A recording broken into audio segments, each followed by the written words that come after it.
প্রচুর পোশাক বিলোতে এত ভিড় হয় দাদা বৌদির যা বিরিয়ানিতে যা ভিড় হচ্ছে এবার একে তো ভিড় ঠেকে গেলে বড় মাকে দেখে এসেছি, তারপরে দাদা বৌদির ভিড়ে খেতে গিয়ে যা ভিড় হচ্ছে বিয়েতে গাঁট সেটে যাচ্ছে।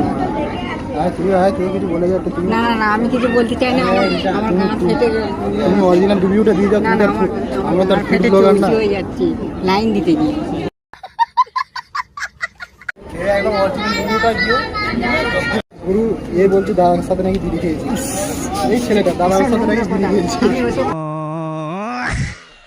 খাই না খাই বলো তুমি বিড়ি খাওনি দাদাকে কবে থেকে? না, আমি দেখছি যে জিনিসটা কি, এটা কি দেয় না কিশোর দেয় না কি দেয়। বলো যুবা কেসরি, बोलो जुबा केसरी। বলো বলো বলো। এত লাইন আমার